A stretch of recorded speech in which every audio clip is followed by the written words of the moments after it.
Hello. Um, ew, this is hard. Being vulnerable on camera is very weird because you don't have anyone else to talk to. It's just like you having this pretend dialogue with nobody. Hello. My name is Samuel Mena Jr. I'm making this video for family and friends specifically. If we haven't been in contact with one another in a long time, I'm going to give you kind of a update on my life and where I'm at right now. Um, you probably know that I went into the journalism industry and video production industry for a while there. Um, I graduated from the Walter Cronkite School of Journalism in 2018, 2017. I think it was 2018. And then shortly thereafter, I started working with different local news channels and entertainment shows and whatnot here in Phoenix, Arizona. Um, I worked for AZ Family Channels 3 and 5 starting in 2022 up until October of 2024. Um, in October of 2024, after a year's amount of time had passed since the October 7th attack on Israel from Hamas, um, I went to the White House and conducted an extreme form of protest there by lighting my own arm on fire. And as you can see, my arm is pretty burnt. But it's been a year, and I've recovered from that protest.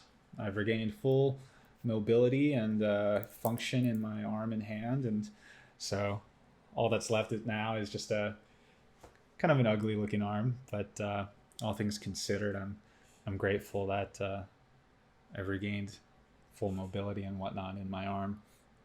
Um, this video is meant to just kind of talk about that. I feel like some people in my life and some of my loved ones aren't even aware that this happened. And then obviously there are plenty of people, um, family and friends, who are aware that this is kind of what happened, but I haven't had the chance to kind of just speak my truth and express myself about how I'm feeling about everything that's happened. And I want to.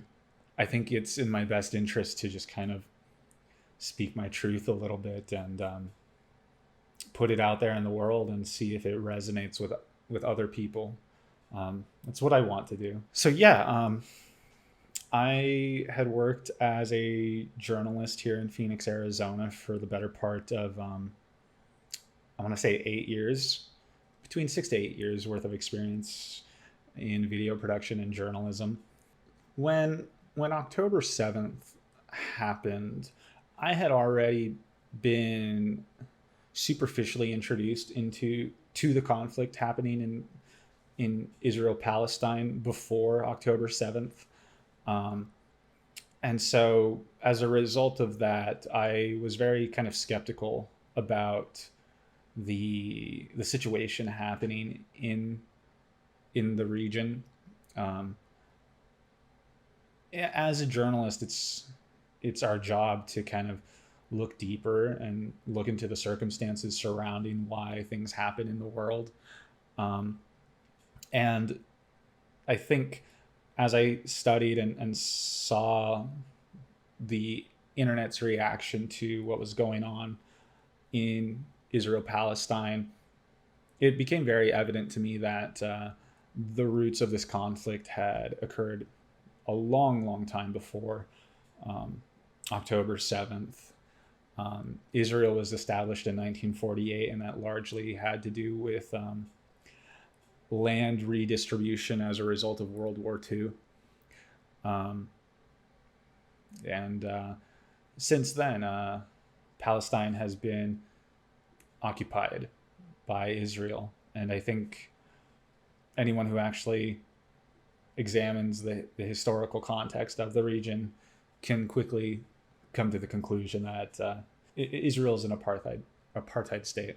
Looking around the country, looking within my own at my own news station, and seeing the dialogue that was being had on air, and the kind of narrative that was being cultivated nationally, it led me to being extremely frustrated with the state of things. Um, I reached out to leadership at my news station expressing that I wanted to create a documentary that would dive deeper into the conflict and provide context for our audience about the history of the region. Um, but I was told that that wasn't something that the station was interested in. And additionally, I was warned that trying to make a documentary of that kind and promoting it on my own social channels would reflect negatively on the news station. Um, so I I was left with kind of no other options, um, and my heart, my convictions, my moral compass wouldn't allow me to just kind of be complacent. Um, I will admit that I am a very romantic person. And what I mean by that is that I had hoped, and I knew it was a very reaching hope, that if I were to protest in a way similar to how Aaron Bushnell had protested, that maybe the sight of a journalist lighting his arm on fire might shake the country awake. Um, my protest received a lot of coverage, especially internationally. We didn't, I didn't see as much kind of coverage for my protest domestically, which is understandable, given given America's involvement in what is happening in Israel Palestine. Tweets I made, Instagram posts I made surrounding my own protest went viral, um, reaching about 3 million eyes on Twitter. And then I don't remember the numbers for Instagram, but obviously a genocide continued. Um, we're seeing a second attempt at a ceasefire. Um, Whether or not the ceasefire will last is yet to be seen. The Israeli hostages have been released back to Israel, and that is no longer a political piece at Hamas's disposal when it comes to trying to preserve peace in Palestine. Many Palestinian hostages were released as well back to Gaza. I don't believe they were released back to the West Bank. I'm not sure. There were a lot. There were a lot more hostages being held by Israel than there were hostages being held by Hamas. But time will time will reveal to us whether or not the ceasefire lasts. On that note, Israel has um, broken the terms of their ceasefire with Lebanon multiple times, and it's hard to tell um, whether Israeli society will change for the better, and if peace will truly come to the region. I've been hinting at this expression that America has loosely been involved in the genocide that has occurred in Gaza. Um, and I say that because America is the number one donator of funds to the Israeli cause. Um, I feel as if many Americans felt like they personally were also complicit in genocide, and I think that is the number one reason why it has been such a huge political topic in the world of politics over the last 2 years. And I felt that way, especially as a journalist, that um, this conflict in particular was a topic that I needed to approach with the most sensitivity. I think if you look at the state of America as it is right now, we are seeing a mobilization of federal troops and ICE agents at the behest of Donald Trump and the federal government. Um, Troops are being moved from California and Texas and being directed towards Portland and Chicago. Quantifying a person's moral compass starts at understanding their opinions of the genocide happening in Gaza. Because if you can co-sign a genocide, then what can you not co-sign? What humanitarian disasters are you willing to put your foot down for, essentially? Um, and I think we are seeing the direct results of that. Um, the genocide happening in Gaza started during Biden's term, and even the left leaning politicians were not willing to put their foot down for that issue. Um, and I think we are seeing the consequences of that come home. Uh, the chickens have come to roost, in the words of Malcolm X.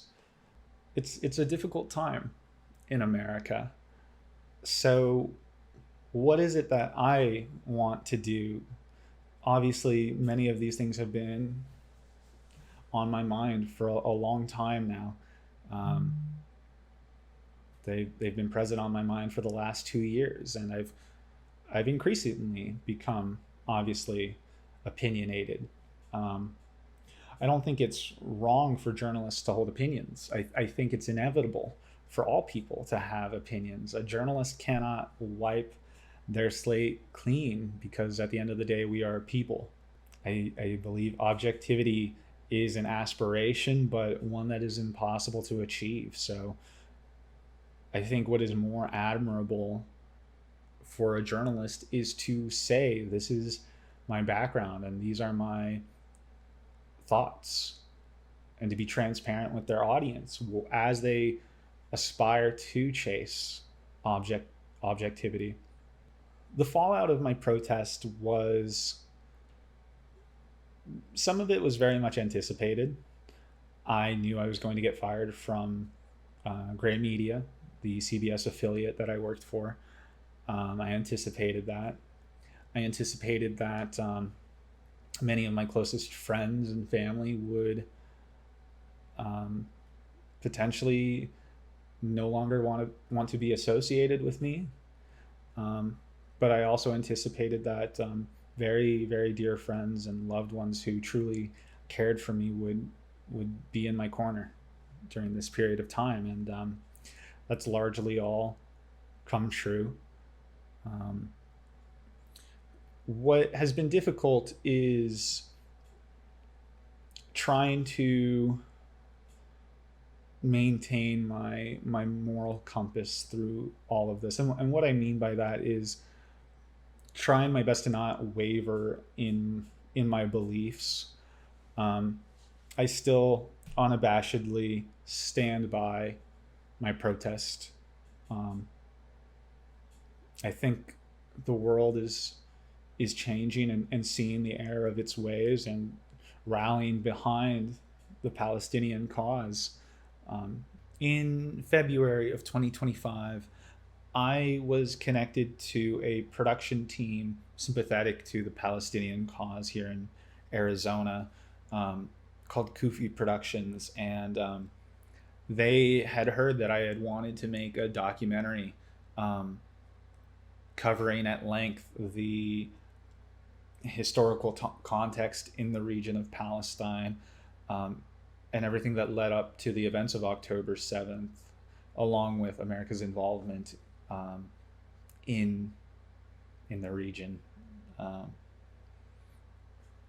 we very ambitiously tried to pursue a viral marketing campaign to crowdfund um, my documentary, and although we were able to go somewhat viral on social media, we reached a lot of eyes on both Twitter and Instagram.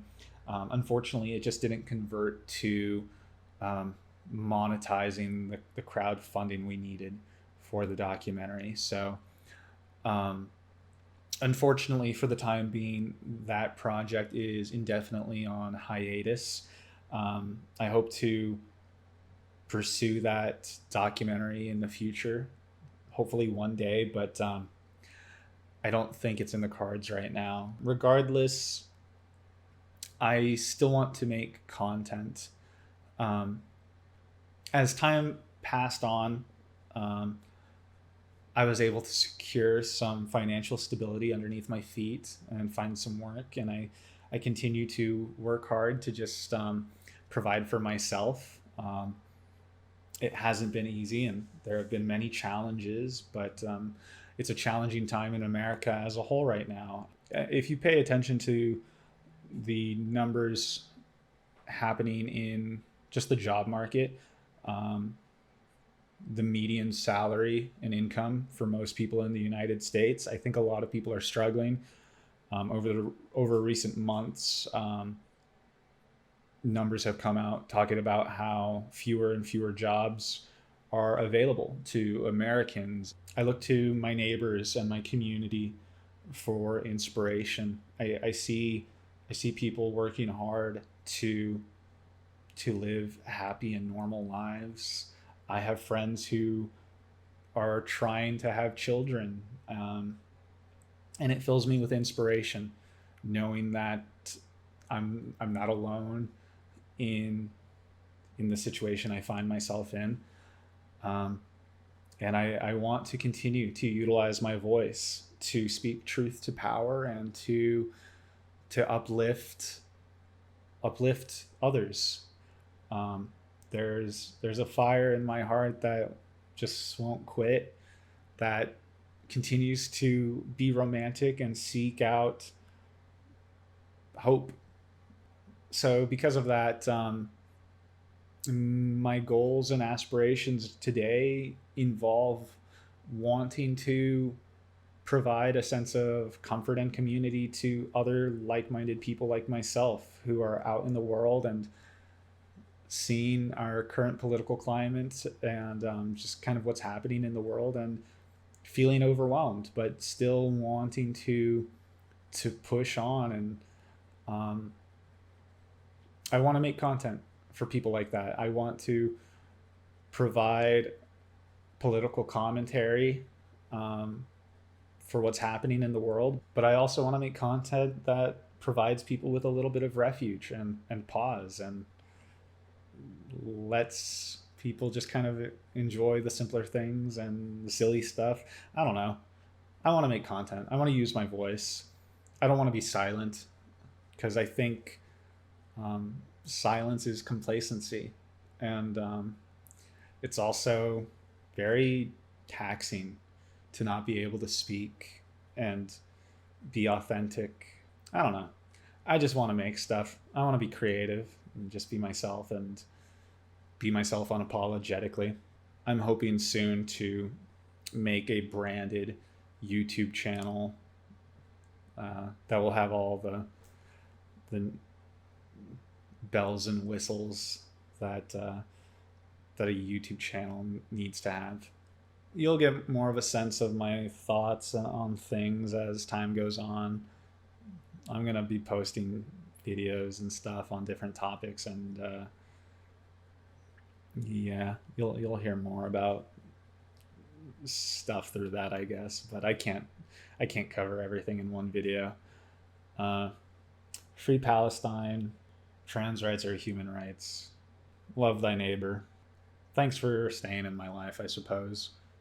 Even if you haven't reached out to me or said anything to me since my protest, if you haven't deleted me from social media, that at least says to me that like you're curious to know how I am in spite of everything. And that does mean a lot. I'm looking at myself smiling like a goofball, and I think it's just my general kind of optimism about things. I haven't succumbed to doomerism quite yet, uh, and I'm very glad that that's the case. I don't think you should either. If you're overwhelmed by things, uh, I hope I hope I can help lift you up a little bit and say like, hey, the sun's still out, so keep your head up. All right, later.